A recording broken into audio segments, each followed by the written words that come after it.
सारा संसार भक्ति करता है, लेकिन मार्ग कौन सा है, तरीका कौन सा है, उपलब्धि कैसे हो, प्राप्ति कैसे हो। हम बचपन से लगते हैं, जब से हमने होश संभाली है और आज तक हम कोशिश कर रहे हैं। उपलब्धि आप सोच कर देखिए, मनन करके देखिए, आप विचारें इस बात को, हमारी उपलब्धि क्या है, क्या हासिल किया है हमने, कुछ भी नहीं। फिर वो मार्ग कौन सा है जिससे हम ईश्वर को देख पाएं, जान पाएं और प्रेम की परिभाषा को समझ पाएं।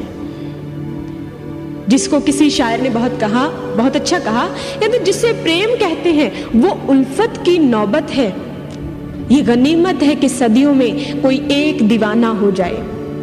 जिसे प्रेम कहते हैं, जिसे परमात्मा की प्राप्ति कहते हैं, वो तो बहुत बड़ी बात है, रहस्य की बात है, और ये गनीमत है, ये बहुत अच्छा सौभाग्य मानो सदियों में, युगों में कोई एक दीवाना परमात्मा को प्राप्त करने वाला हो जाए।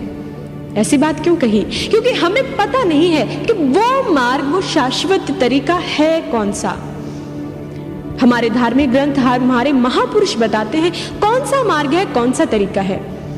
महाभारत के अंदर वन पर्व के अंदर एक कथा आती है, कहानी आती है। जब युधिष्ठिर अपने भाइयों के साथ वन के अंदर जाते हैं तो तब एक स्थान पर यक्ष उनसे एक सवाल पूछते हैं।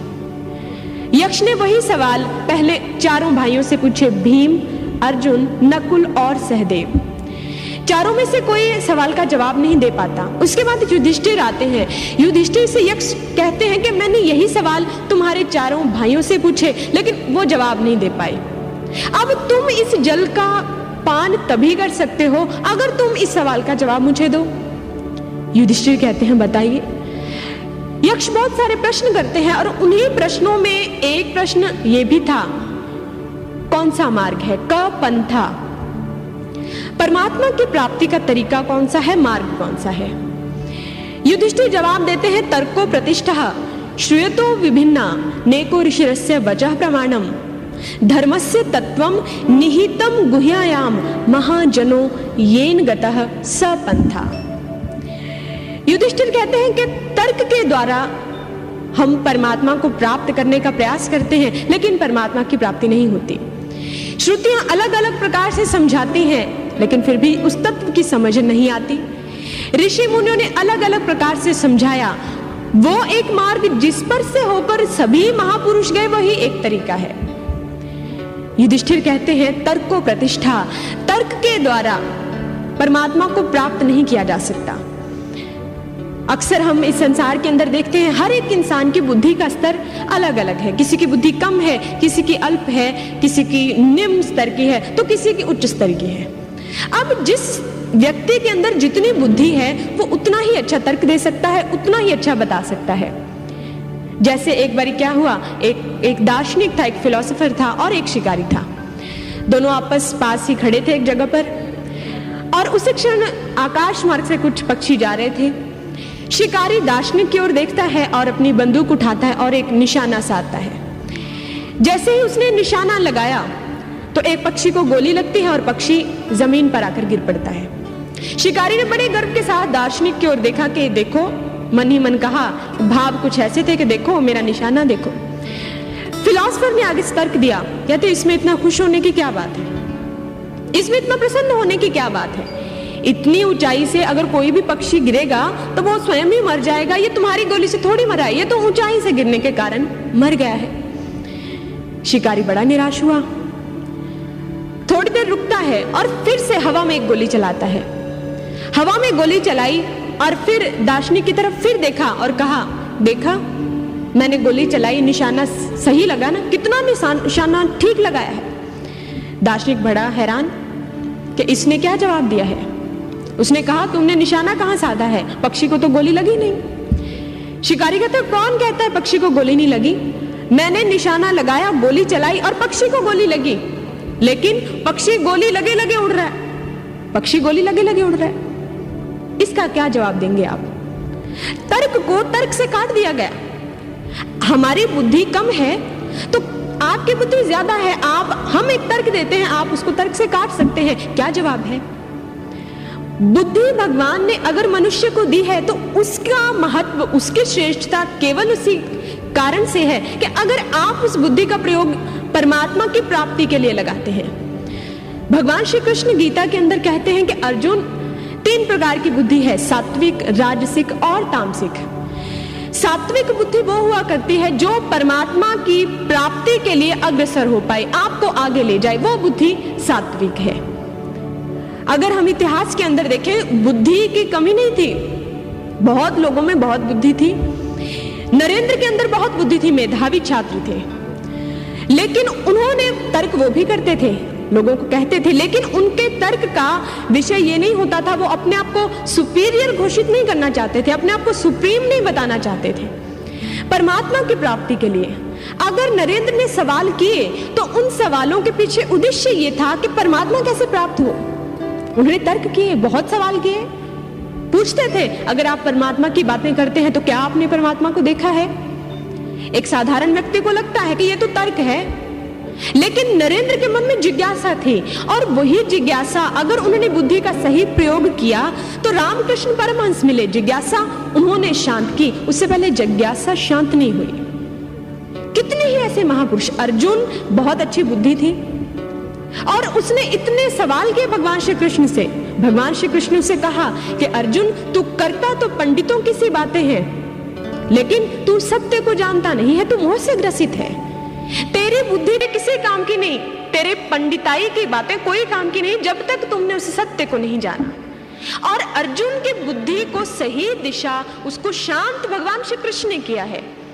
ठीक इसी प्रकार से युधिष्ठिर जब ये उत्तर देते हैं कि तर्क को प्रतिष्ठा, तर्क के द्वारा हम परमात्मा को नहीं जान सकते, तो उसके पीछे उनके कहने का तात्पर्य था, अगर हम अपनी बुद्धि को केवल इसी बात के लिए लगाते हैं, हम प्रश्न केवल इसी कारण से करते हैं कि हमें उत्तर मिले, समाधान नहीं। एक उत्तर है, एक समाधान है। अगर आप प्रश्न को करते ही केवल इसीलिए हैं कि आपको उत्तर मिले, वो भी आपके मन के अनुसार, आप समाधान नहीं चाहते, तो फिर आपकी बुद्धि व्यर्थ है, आपका तर्क आपको कहीं का भी नहीं छोड़ेगा। और परमात्मा के बारे में रामचरितमानस के अंदर भगवान शंकर कहते हैं उमा को, राम अतर्क बुद्धि मन बानी, मत हमार अस सुनो सियाने। राम तो तर्क से परे है, राम वाणी का विषय है ही नहीं, राम तो मन के पहुंच से बहुत बाहर है, तुम उसे तर्क से कैसे जानोगे? राम को ऐसे नहीं जाना जाता, राम तो आत्म अनुभूति का विषय है, डायरेक्ट परसेप्शन, प्रत्यक्ष साक्षात्कार। और ऐसा ही हम लोग भी आज करते हैं। और फिर युधिष्ठिर ने अगला क्या उत्तर दिया? कहते हैं तर्को प्रतिष्ठा श्रुतियों विभिन्ना, श्रुतियां अलग अलग प्रकार से समझाने का प्रयास करती हैं। भाव, धार्मिक ग्रंथों के द्वारा महापुरुषों ने अलग अलग प्रकार से समझाने का प्रयास किया, लेकिन हमने उन बातों को समझा नहीं। धार्मिक ग्रंथों को अपने एक सीमित दायरे में बांध लिया, और जितना हमारा दायरा है हमने उसी के अनुसार कैद कर दिया। लेकिन धार्मिक ग्रंथ एक केमिस्ट्री की भांति है, एक रसायन विज्ञान। केमिस्ट्री के अंदर एक नियम हुआ करता है कि जो चीज पहले प्रमाणित हो जाती है, जो चीज प्रैक्टिकल रूप में घटित हो गई, फिर उसको थ्योरी में थ्योरेटिकली लिख दिया जाता है। अब अगर हम केमिस्ट्री को समझना चाहते हैं तो हमें थ्योरी टू प्रैक्टिकल आना पड़ता है। फॉर एग्जाम्पल, न्यूटन ने एक सिद्धांत खोजा। जब उसने सेब को नीचे गिरते हुए देखा तो उसने ये सोचा कि ये सेब नीचे क्यों गिरा, ऊपर क्यों नहीं गया। जब उसने इस विषय पर और ज्यादा अध्ययन किया तो उसने लॉ ऑफ ग्रेविटेशनल फोर्स, गुरुत्वाकर्षण का सिद्धांत खोज निकाला। उसने खोजा कि धरती हर एक चीज को एक शक्ति के द्वारा खींचती है, आकर्षित करती है, और वो शक्ति गुरुत्वाकर्षण है। उसने एक नियम दिया। अब उस नियम को उसने थ्योरी में लिख दिया कि ये है लॉ ऑफ ग्रेविटेशनल फोर्स। अगर एक साइंस का स्टूडेंट उस सिद्धांत को समझना चाहता है तो फिर उसकी दिशा क्या होगी? वो थ्योरी टू प्रैक्टिकल आएगा। एक साइंटिस्ट ने किसी सिद्धांत को प्रूव किया, किसी लॉ को प्रूव किया, पहले प्रैक्टिकल टू थ्योरी। और अगर हम उस प्रैक्टिकल को समझना चाहते हैं तो हमें कैसे आना पड़ेगा? Theory to practical. और यही बात आध्यात्मिक जगत के विषय में है। महापुरुषों ने पहले ईश्वर को देखा, फिर उस ईश्वर की अनुभूति कैसे हुई, वो किन रूपों में दिखा, और कितना आगे और हम उस चीज को प्राप्त कर सकते हैं, वो उन्होंने धार्मिक ग्रंथों के अंदर लिख दिया। अब अगर हम उस थ्योरी को समझना चाहते हैं तो फिर हमें थ्योरी टू प्रैक्टिकल आना पड़ेगा। लेकिन हम क्या करते हैं, हम धार्मिक ग्रंथों को एक रबड़ की भांति खींचते चले जाते हैं, हासिल कुछ भी नहीं होता। अपनी मर्जी से जो हमारा मन किया उसके मतलब निकालते गए और हमारी बुद्धि वहां तक पहुंच नहीं सकती है जहां महापुरुषों ने पहुंचकर उस तथ्य को लिखा। और यही कारण है हमें समझ कुछ भी नहीं आती, पढ़ते बहुत ज्यादा है, बहुत पढ़ते हैं। इसलिए धार्मिक ग्रंथों को समझने के लिए हमें उस स्टेज पर उस अनुभव को प्राप्त करना होगा जिस अनुभव तक पहुंचकर महापुरुषों ने उन ग्रंथों की रचना की। लेकिन आज हमने अपने धर्म ग्रंथों को केवल अपनी मन मर्जी के अनुसार इस्तेमाल करना शुरू कर दिया। जैसे अगर खुशी है तो आप धर्म ग्रंथ के किसी एक भाग का पाठ कर दें, अगर गमी का मौका है तो आप किसी एक विशेष भाग का पठन करना शुरू कर दें, अपनी मर्जी है। अगर कोई व्यक्ति मृत्यु को प्राप्त है, वो डेथ बेड पर है, आप उसको ये वाणी सुनाएं। अगर वो मृत्यु को प्राप्त हो चुका है, वो इस दुनिया से संसार से चला गया, तो आप ये पाठ करें ताकि उसको शांति मिले, अपनी मर्जी से। लेकिन धार्मिक ग्रंथों का तात्पर्य क्या था, उनको लिखने का मकसद क्या था, ये तो हमें पता ही नहीं। छोटी सी बात है, हमारे जीवन में हम अक्सर ये जानते होंगे, एक व्यक्ति मृत्युशैया पर है, उसका समय कम है, समय शेष है, हम सोचते हैं चलो और कुछ नहीं, भगवान के जाति बारी कान में कुछ शब्द पड़ जाएंगे, हम उसको गीता सुनाने लग गए और सोचा ये कि इससे कल्याण होगा, क्योंकि ये भगवान की वाणी है जो अंतिम समय हमें याद करता है, हम उसको मोक्ष प्राप्त करते हैं, वो मेरे धाम को प्राप्त होता है। लेकिन गीता, हम क्या ये जानते हैं कि गीता जीवन के रहते हुए मृत्यु पर जीत पाने का संदेश देती है? वो तो जीने की कला सिखाती है, मृत्यु ऊपर आपने विजय कैसे प्राप्त करनी है, लड़ने का संदेश देती है। लेकिन हमने मृत्यु का कार्यभार ही सौंप दिया। कबीर जी इसी बात के बारे में कहते हैं, हम धर्म ग्रंथों को कैसे अपनी मर्जी से चलाते हैं, अपना जो जी चाहा वो करते हैं। वो गुरु ग्रंथ साहिब जी के अंदर कहते हैं, लोग जाने एह गीत है, ए तो ब्रह्म विचार, ज्यो काशी उपदेश हुए, मानस मरती बार, कोई गावे को सुने, हर नामा चित लाए, कह कबीर संसा नहीं, अंत परम गति पाए। क्या कहा उन्होंने? कहते लोग जाने एक गीत है। लोग क्या समझते हैं कि ये जो धार्मिक ग्रंथों की वाणी है वो एक गीत है, आप उसका गायन करें, आप उसका पठन करें, आप उसको एक कहानी की तरह ले सुनाते जाएं, पढ़ते जाएं, उसके रटन करते जाएं।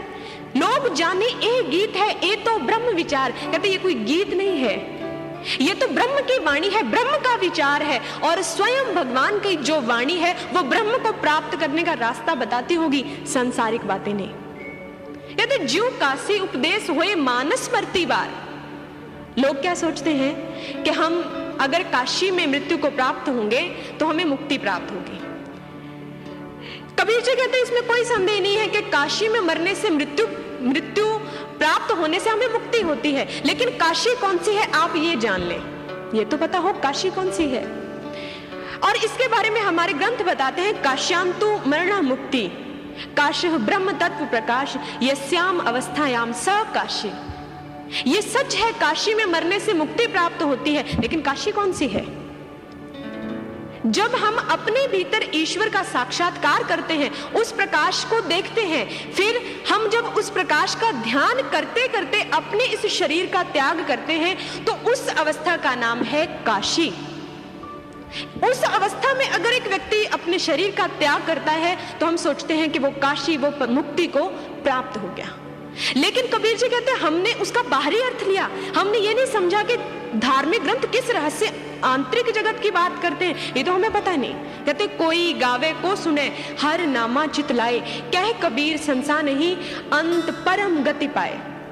कहते कोई इसका गायन करता है, कोई इसको सुनाता है, लेकिन कहते इससे कुछ भी नहीं होता। जो हर नामा चित लाए, जो हरि के नाम को अपने भीतर जान लेता है, कह कबीर संसा नहीं, अंत परम गति पाए। जो धर्म ग्रंथों में वर्णित ईश्वर के उस परम रहस्य को, जिसको वेदों ने नेति नेति कहा, जो उस रहस्य को समझ लेता है, अपने भीतर जान लेता है, कबीर जी कहते उसके बारे में संदेह नहीं कि वो मुक्ति को प्राप्त हो। अब समस्या ये है, हम उस ईश्वर को कैसे जाने, उसको समझे कैसे? धर्म ग्रंथ जिस ईश्वर की बात करते हैं, हम उस ईश्वर को अपने भीतर कैसे जाने? सवाल ये है, जैसे हम गरुड़ पुराण का पाठ करते हैं, हम सोचते हैं कि इसका पाठ करने से शायद आत्मा को शांति प्राप्त होती होगी। ये सच है कि अगर हमारे महापुरुषों ने किसी धार्मिक ग्रंथ की या कुछ क्रियाओं का वर्णन किया तो उनमें अवश्य ही कोई ना कोई रहस्य है।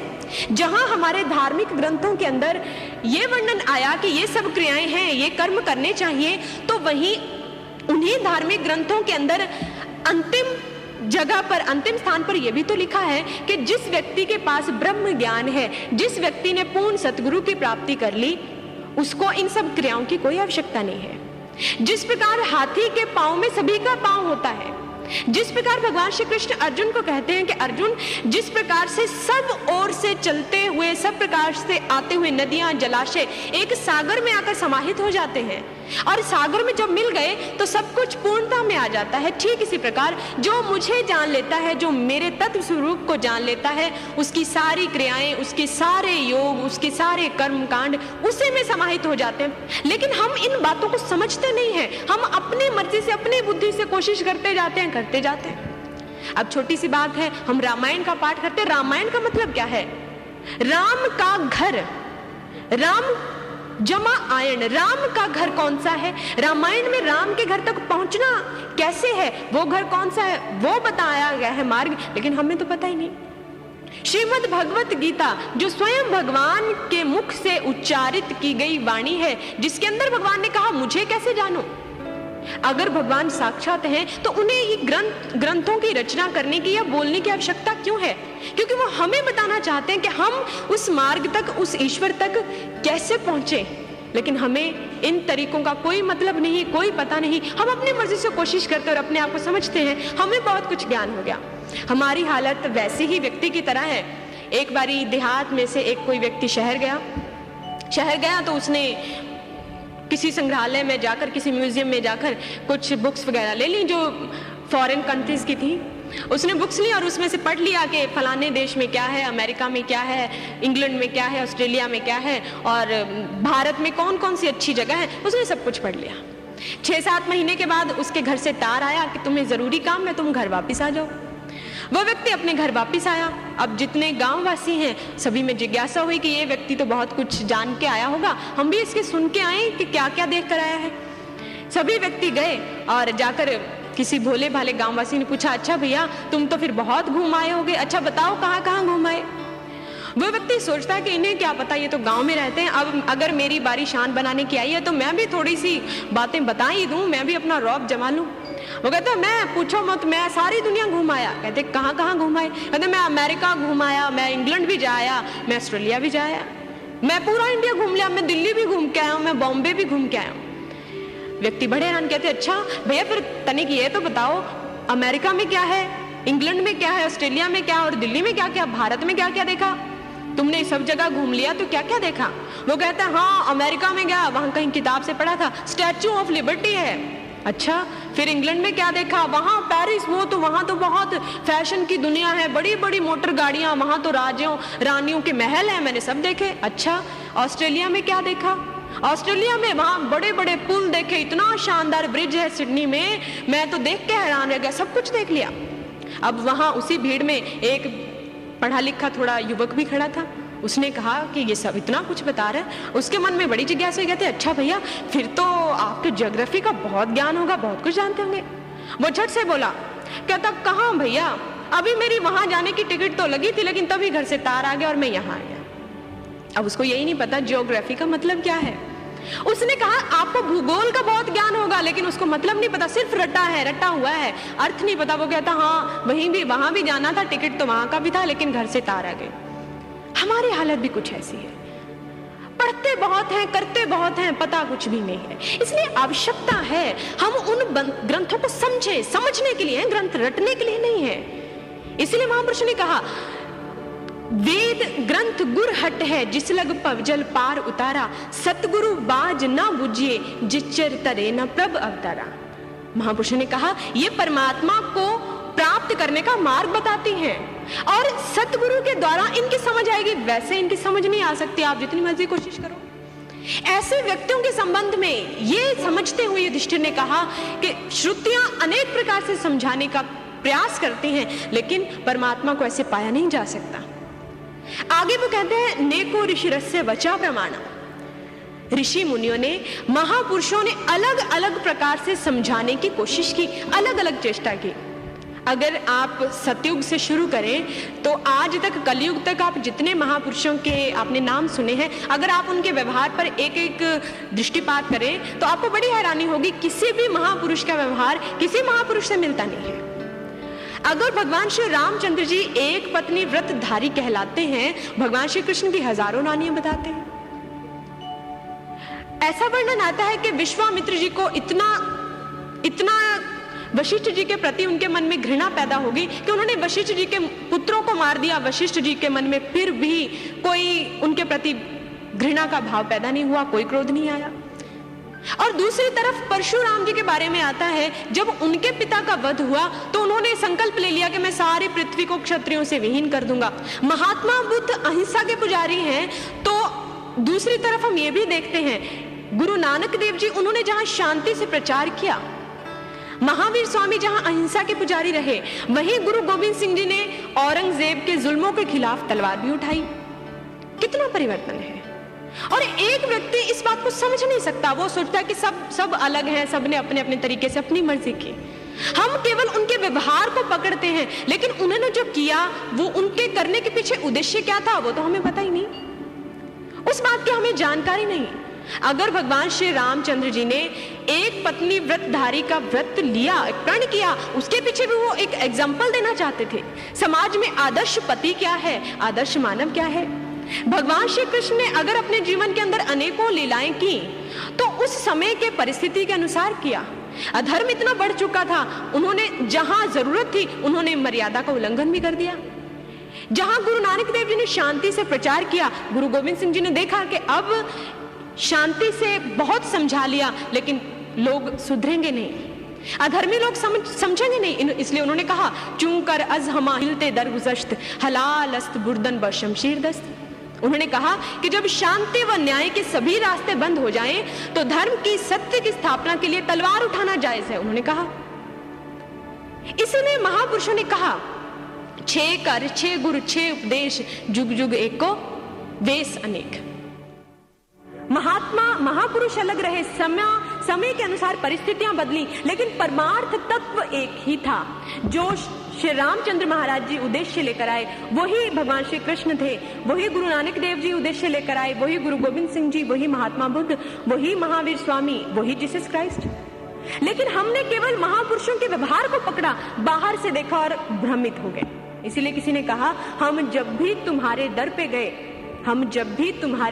गए, हाथों में लेकर फूल गए, सब बातें तुम्हारी याद रही, पैगाम तुम्हारा भूल गए। हम जब भी तुम्हारे घर पे गए, हम फूलों के हार लेके गए, बड़ी श्रद्धा से, भाव से हमने तुम्हें अर्पण किया।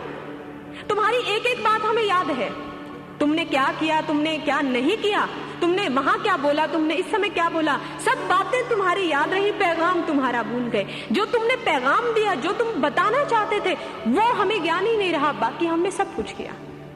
और जब ऐसा होता है, महापुरुष किस उद्देश्य को लेकर इस धरती पर आए, वो हम भूल गए। और जब ऐसा होता है, तभी इंसान भ्रमित होता है, फिर वो सच तक पहुंच नहीं सकता। और यही कारण है कि आज हम इतना बट गए हैं, इतना अलग हैं, विचारों में कितना मतभेद है। अगर कोई किसी गुरुद्वारा साहिब जी में जाता है तो वो किसी टेंपल में जाना पसंद नहीं करेगा। अगर कोई टेंपल में जाता है, कोई चर्च जाना पसंद नहीं करेगा। चर्च में हम जाते हैं तो हम मस्जिद जाना पसंद नहीं करेंगे। क्यों? ऐसा क्यों है? क्योंकि हम सोचते हैं महापुरुष अलग है, हमारे इष्ट अलग हैं। अलग तो कुछ भी नहीं है, अलग कुछ भी नहीं, लेकिन हम उस सत्य को जानते नहीं, तो हमारे लिए सब कुछ अलग है। हमने भाव अलग लिया। अब किसी व्यक्ति ने किसी को कहा, पकड़ो मत, जाने दो।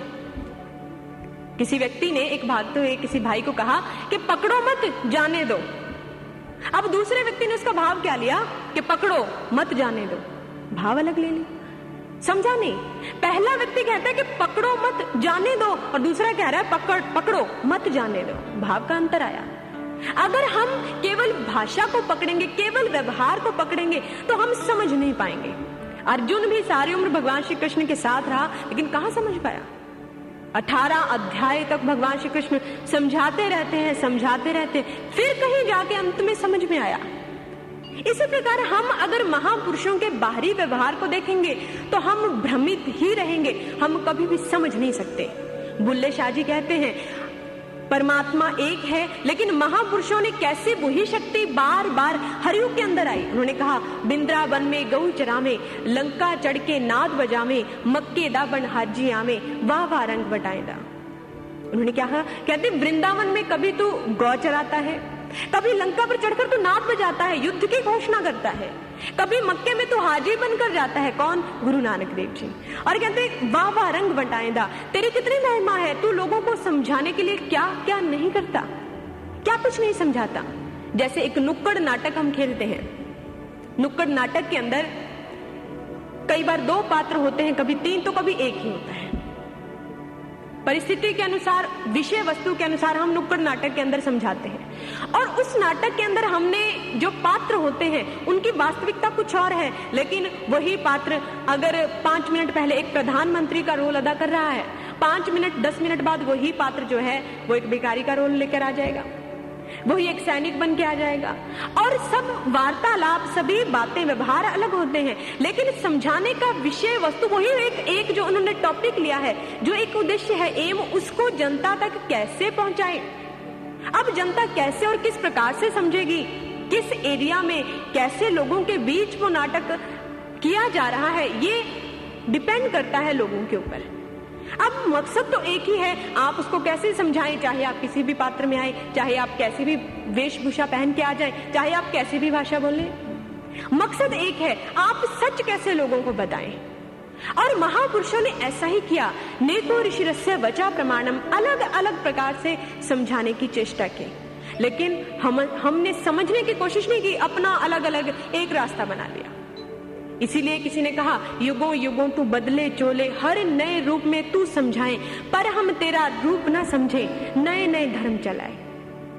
तूने अलग अलग युगों में अलग अलग रूप बना के हमें समझाने की कोशिश की, लेकिन हम तुम्हें समझे नहीं।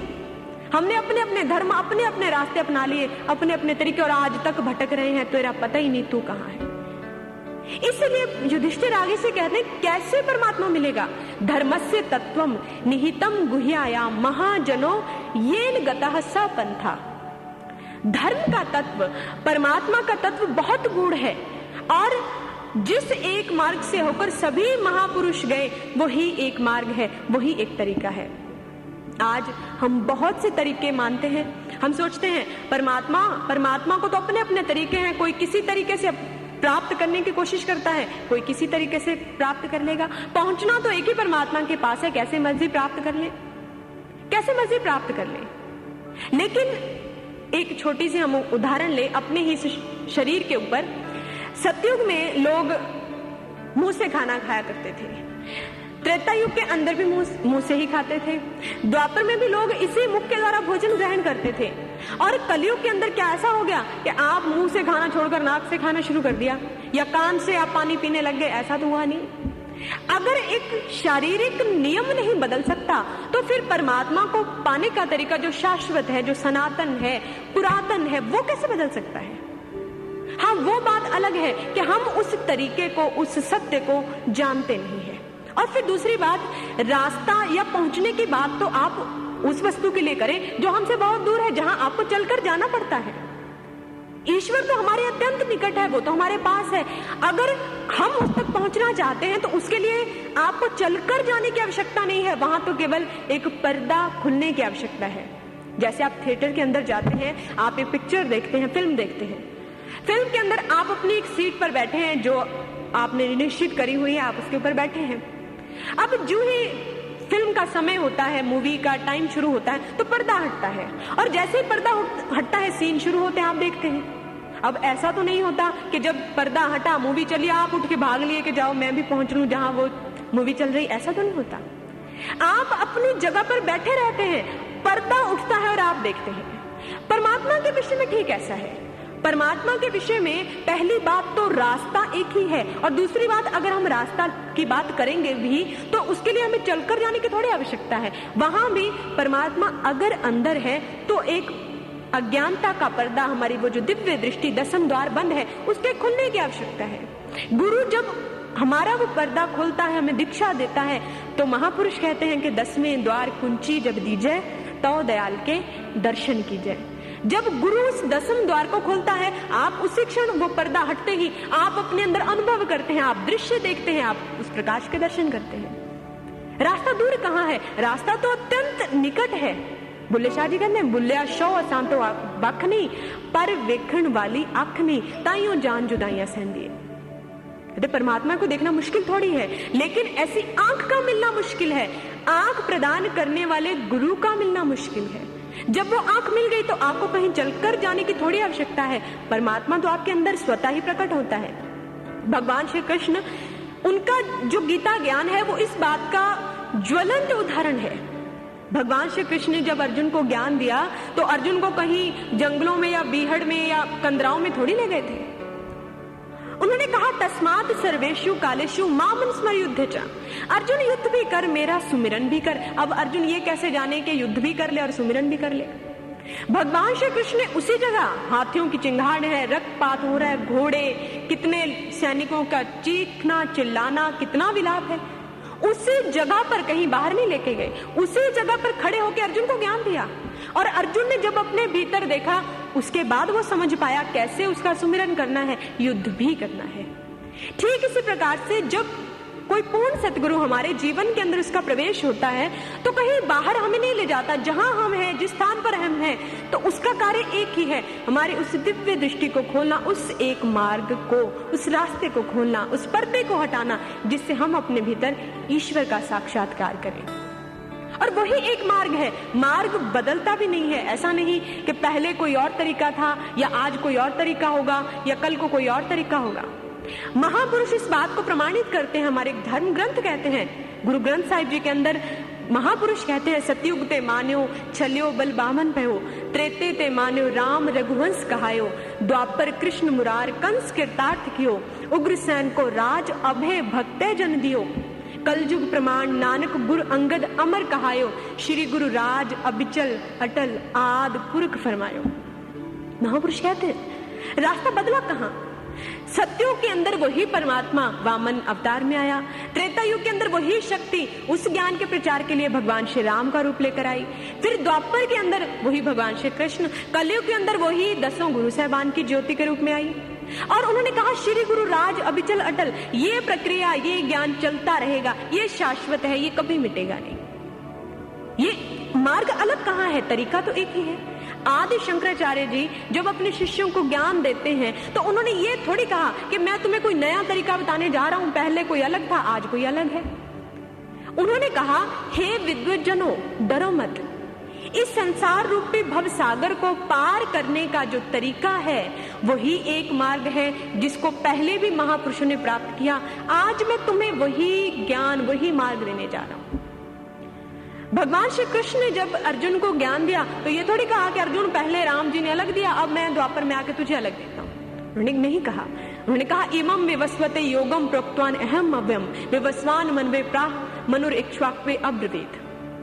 उन्होंने कहा अर्जुन, मैंने सृष्टि के प्रारंभ में यही ज्ञान सूर्य को दिया और आगे चलते चलते ये परंपरा एक के द्वारा एक, दूसरा, तीसरा, ये सब ऋषियों तक यही परंपरा आई और समय के साथ साथ ये ज्ञान लुप्त हो गया था। आज वही ज्ञान मैं तुम्हें प्रदान करने जा रहा हूं। और गीता के अंदर वो ये भी कहते हैं, मैं सूर्यवंशियों में राम हूं, वही ज्ञान।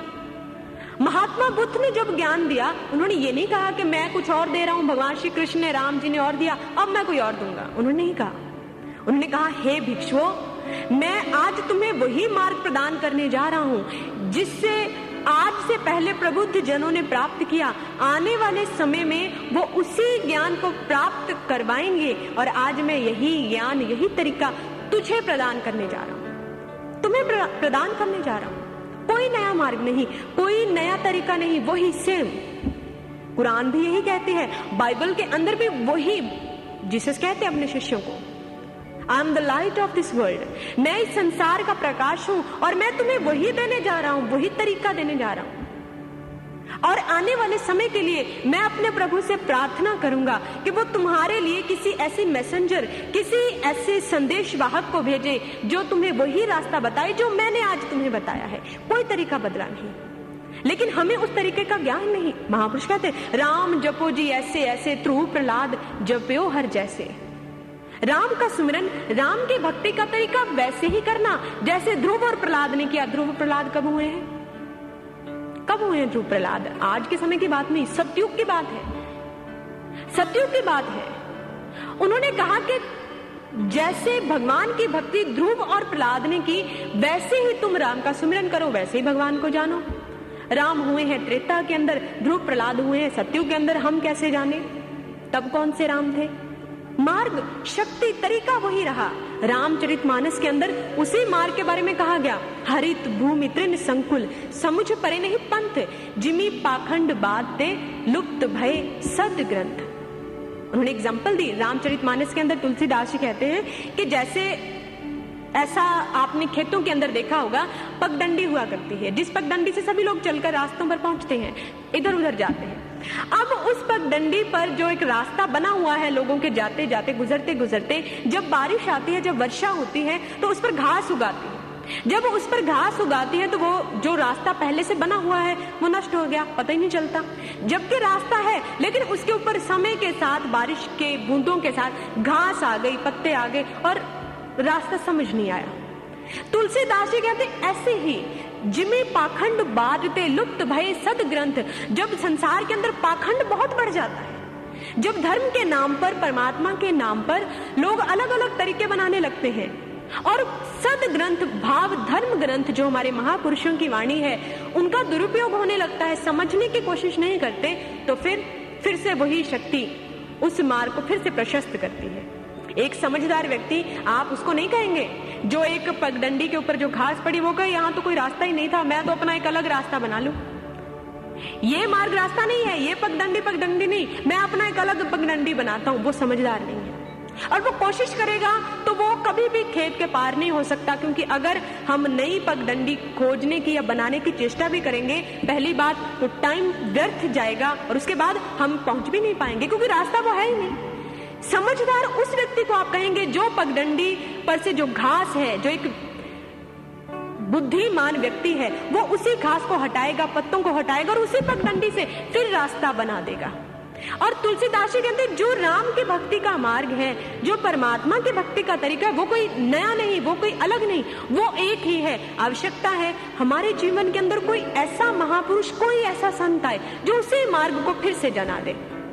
और आज ऐसे ही विचारों को, ऐसे ही संदेश को आप परम पूजनीय आशुतोष महाराज जी की कृपा से श्रवण करते हैं। बहुत सारे लोग, शायद उनके मन में ये भी विचार आता होगा कि ये तो कोई अपना ही तरीका बना रहे हैं, ये तो अपना ही कोई तरीका अलग ही बताने लग गए। ऐसा थोड़ी है, क्योंकि हम कुछ और सोचते हैं और जब हमें उन विचारों के थोड़ा सा भी विपरीत कुछ बताया जाए तो हमें कुछ होता है कि ये नहीं, ये तो कुछ अलग है। लेकिन महापुरुष, हमारे धर्म ग्रंथ कहते हैं कि मार्ग एक ही था, रास्ता एक ही था। लेकिन जब वही शक्ति, जब महापुरुष इस संसार के अंदर वही सत्य बताने की चेष्टा करते हैं तो मनुष्य उस बात को स्वीकार नहीं करता। इसलिए किसी पश्चिम के वेस्टर्न एक संत ने कहा कि जब कोई शक्ति, जब कोई महापुरुष इस संसार के अंदर आता है और वह समाज को, मनुष्य को उसकी कमजोरी को बताने की चेष्टा करता है, तो मनुष्य उस गलती को स्वीकार करना नहीं चाहता। वो उसकी अंगुली काट देना चाहता है, वो उसका हाथ काट देना चाहता है जो उसकी कमजोरी बता रहा है, क्योंकि हम उस बात को स्वीकार करना नहीं चाहते। लेकिन सत्य तो सत्य ही है, आप उसे कभी भी बदल नहीं सकते। अगर आप समझेंगे तो आपके हित के लिए है, नहीं समझेंगे तो हमारा भला बुरा तो हमारे लिए है। महापुरुष ने जब जब उस सत्य के बारे में बताया, लोगों को बर्दाश्त नहीं हुआ। गुरु नानक देव जी ने जब सत्य के बारे में संदेश दिया, लोगों ने बहुत कुछ कहा। कोई कहे पूतना, कोई कहे बेताला, कोई आखे आदमी, नानक बेचारा। लोगों ने बहुत कुछ कहा। कोई कह रहा है ये तो भूतना है, ये तो बेताला है, ये तो भूत प्रेत इसने वश में किए हैं, लोगों को भी ऐसे भ्रमित करता है। ये तो बेचारा है और कुछ मिला नहीं, चलो ये परमात्मा की बातें करने लग गया। ये तो साधारण आदमी है, लोग उसको वैसे ही संत कहते हैं। ये तो कुराहिया है, ये तो गलत मार्ग देता है। ऐसे थोड़ी है, मार्ग तो कुछ और है जो हम लेते हैं, मार्ग तो कुछ और ही है। भगवान श्री रामचंद्र जी ने जब सच बताने की चेष्टा की, कितने लोगों को बर्दाश्त हुआ? भगवान श्री कृष्ण ने जब सच बताने की कोशिश की, जब उन्होंने समझाना चाहा सच कुछ और है, लोगों ने कहां समझा। इतने लीलाएं बचपन से उन्होंने की, जो समझने वाले थे, जो जिज्ञासु थे, जिनको सच में ईश्वर की खोज थी, उन्होंने इस बात को समझा। लेकिन जिनके मन में भाव ही नहीं था, जो केवल अपने मन के आधार पर चलते थे, उन्होंने कहा ये तो छलिया है, ये तो जादूगर है। शिशुपाल जैसे ने उनको 100 गालियां भी दी। दुर्योधन ने कहा ये तो जादूगर है, मेरी सभा में आकर जादू चलाता है। कंस कहता है कि जितना मर्जी कोशिश कर ले, दुनिया इसको भगवान कहती है तो कहती रहे, मैं तो मानूंगा नहीं, मैं इसे मारूंगा ही, चाहे मुझे कुछ भी करना पड़े। बहुत कोशिश की, बहुत लोगों ने उनकी लीलाओं को देखा भी, सत्य को ना समझने के कारण वो अपने जीवन को विनाश को प्राप्त हुए। इसलिए आज वही ज्ञान, वही मार्ग जो एक है, उसी के बारे में सद्गुरु आशुतोष महाराज जी एक बार फिर से आपके ही समक्ष रखना चाहते हैं। कोई नया मार्ग नहीं, कोई नया तरीका नहीं। सद्गुरु आशुतोष महाराज जी का कोई अपना नया मार्ग नहीं, ये उनके निजी विचार नहीं है जो आपको दिए जा रहे हैं। ऐसा आप कभी भी मत सोचना, ऐसा विचार भी मन में कभी बैठने मत देना कि हम अपने विचार दे रहे हैं या गुरु महाराज जी अपने कोई विचार दे रहे हैं। कोई अपने विचार नहीं। गुरु महाराज जी आपको आपके आधार से जोड़ना चाहते हैं। जिन धर्म ग्रंथों को आप मानते हैं, उनका यह कहना नहीं आप अपने ग्रंथों को मानना छोड़ दें, आप पढ़ना छोड़ दें और आप उनके पीछे लग जाएं, ऐसा बिल्कुल नहीं। उनका उद्देश्य क्या है? जिन ग्रंथों को आप मानते हैं, जिनको आप पढ़ते हैं, आपने पढ़ा है, उन पर विचार करें, सोचकर देखें, पढ़ें उनको। उनके अंदर कौन सा संदेश निहित है, वो ग्रंथ हमें क्या बताना चाहते हैं, आप उन पर मनन करें और उन पर मनन करके उस एक मार्ग को प्राप्त करें, यही उनका उद्देश्य है। लेकिन जो इस सत्य को समझना नहीं चाहते, क्योंकि हमारे अंदर एक स्थूल ईगो होता है, एक सूक्ष्म ईगो होता है, एक स्थूल अहंकार, एक सूक्ष्म अहंकार। स्थूल अहंकार तो प्रकट हो जाता है, लेकिन जो सूक्ष्म अहंकार है वो हमारे मन की कहीं गहराइयों में छिपा होता है और वो प्रकट नहीं होता। और परमात्मा के संबंध में अगर भाई और बहनों कोई बाधा है तो वो अहंकार है जो हमें आगे बढ़ने नहीं देता। इसलिए आप बिल्कुल मन को साफ करके, मन को बिल्कुल स्पष्ट करके आप मनन करने की कोशिश करें। आप सोचें, इस बात को मनन करें, पढ़ें, सुने, विचार करें। जो विचार आज गुरु महाराज जी की कृपा से आपको दिए जा रहे हैं, ये निजी विचार नहीं है, ऐसी बात नहीं कि आपको आपके मार्ग से अलग किया जा रहा है। आप सोचें, जिन महापुरुषों को आप मानते हैं, विचार करें। इतना कुछ हमने किया, तनिक सोच कर देखें, आराम से सोचें, जितना कुछ हमने किया, हमें प्राप्ति क्या हुई है, उपलब्धि क्या हुई है, हमने क्या हासिल किया, क्या प्राप्त किया है। और अगर प्राप्ति नहीं है तो क्यों, कारण क्या है, जीवन व्यर्थ क्यों गया। गुरु महाराज जी का यही उद्देश्य है। आप उन धर्म ग्रंथों को पढ़ें, सोचें, विचार करें, क्या हम जानने आए थे, क्या जानना था और क्या नहीं जाना, यही उद्देश्य है। और जिन्होंने जानने की नहीं चेष्टा की, उन्होंने तो जीसस क्राइस्ट को भी क्रूज पे लटका दिया। उन्होंने तो उनको भी समझने की कोशिश नहीं की, ये हमें क्या बताएगा, इसे कुछ नहीं पता। जन्म से ही उनके पीछे पड़ गए थे, ये हमें क्या बताएगा। सच का हमेशा विरोध है, सच का हमेशा लोग सच को स्वीकार नहीं करना चाहते। अगर संसार के अंदर कोई ऐसी कड़वी चीज है तो सच है, और जो सच को निगल गया, जो सच को स्वीकार कर गया, उसका जीवन कल्याण को प्राप्त होता है। जो नहीं करना चाहता, जो परमात्मा के सच को समझना ही नहीं चाहता, फिर आप ही बताएं वो क्या प्राप्त करेगा। इसलिए महापुरुषों का उद्देश्य कोई अलग नहीं होता, एक ही उद्देश्य। जो मार्ग हम भूल चुके हैं, फिर से उसे जना दिया जाए। इसीलिए गुरु ग्रंथ साहिब जी के अंदर कहा गया, भूले मार्ग जिन्हें बताया, ऐसा गुर वडभागी पाया, ऐसा गुर वडभागी पाया। सो गुरु सो सिख है पाई, जिस ज्योति ज्योत मिलाई। कैसा मार्ग, वो मार्ग कैसे मिलेगा। जो मार्ग भूल चुके हैं उसको सतगुरु ने बताया, उसने जना दिया, फिर से जनाया। कौन सा मार्ग, जिसको कबीर जी कहते हैं, कबीरा वो दिन याद कर, पग ऊपर तल शीश, मृत मंडल में आए के बिसर गयो जगदीश। वो दिन याद करो जब अपनी माँ के उदर के अंदर तुम परमात्मा का सुमिरन करते थे, उसको जानते थे, उसको देख रहे थे, उसको सुन रहे थे, लेकिन जैसे ही तुम बाहर आए तुम सब भूल गए, सब भूल गए। तुम क्या देख रहे थे, क्या सुन रहे थे, हमें कुछ भी नहीं पता। एक छोटी सी आप बच्चा, एक नवजात शिशु पैदा होता है, आपने बहुत बार देखा होगा अपने घर परिवार में। हमारा बच्चा जन्म लेता है, हमारे भाई बहनों ने बचपन में जन्म लिया होगा, बहुत बार आज भी हम देखते हैं। एक नवजात शिशु जब पैदा होता है, उसका जन्म होता है, आपने कभी देखा होगा एक बच्चे को आपने बिस्तर के ऊपर लिटाया हुआ है, अगर सामने कोई बल्ब या ट्यूबलाइट जल रहा है तो बच्चे का ध्यान उसकी तरफ जाता है, उसको प्रकाश आकर्षित करता है। पहले ये भी परंपरा हुआ करती थी कि जब नवजात शिशु का जन्म होता था तो उसको दीपक दिखाया जाता, उसकी आरती उतारी जाती थी। क्यों?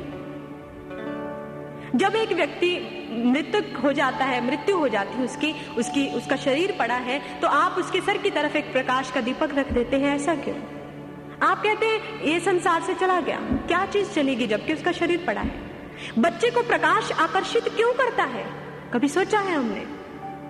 क्योंकि बच्चा उस प्रकाश को देखकर उसे महसूस होता है ऐसा कुछ था, क्योंकि वो अपनी मां के गर्भ के अंदर उसी प्रकाश को देख रहा था। लेकिन जैसे ही उसकी बाहर की आंखें खुली, वो भूल गया। और जब आप उसके सामने कोई बल्ब या ट्यूबलाइट या कोई कैंडल आती है, बच्चे को वो प्रकाश आकर्षित करता है, क्योंकि वो सोचता है कि शायद ये वही प्रकाश था जो मैं अपने अंदर देख रहा था।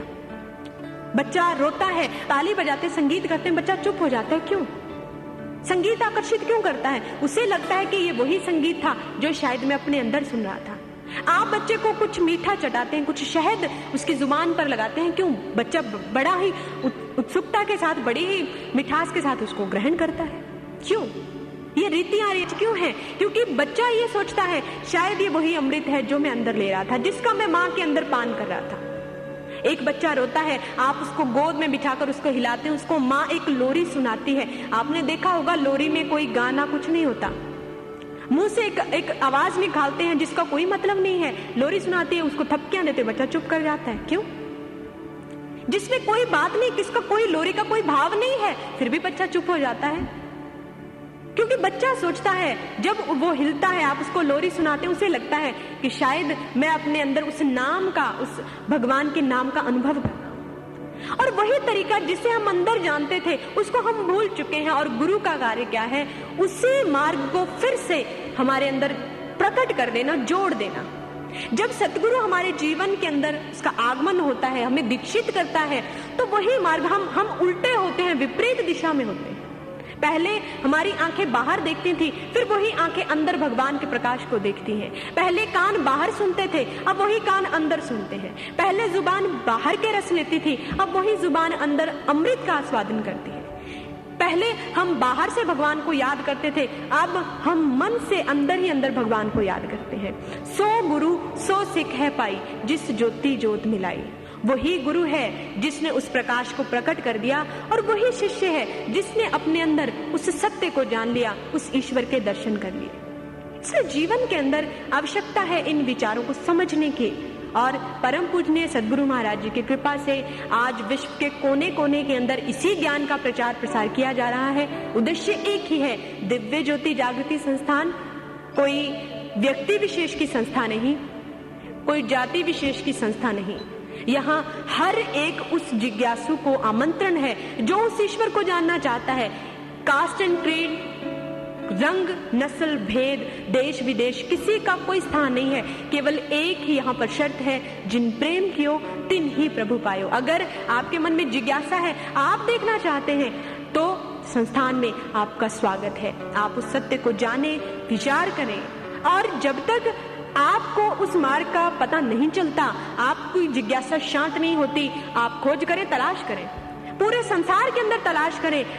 अगर मिल जाए तो बहुत अच्छी बात है, और अगर नहीं मिलता तो आप और आगे बढ़ें। दिव्य ज्योति जागृति संस्थान में आपका हार्दिक अभिनंदन है। और जब हम उस ईश्वर को देखते हैं, फिर विचार एक होते हैं। जब विचार एक होते हैं तो एकता बनती है, जब एकता बनती है तो शांति आती है, और जब शांति आती है तो पूरा विश्व ही अपने जीवन को सुखमयी व्यतीत कर सकता है।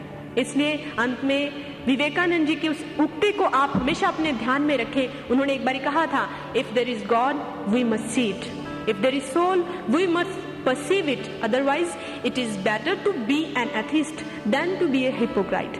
अगर परमात्मा है तो उसको देखो, अगर आत्मा है तो उसका अनुभव करो। अगर ऐसा नहीं करते आप, तो आस्तिक होने से अच्छा है आप ढोंगी बन जाओ, यही बहुत अच्छा है। इसलिए हमें ढोंगी नहीं बनना, हमें आस्तिक बनना है, देखकर विश्वास करना है।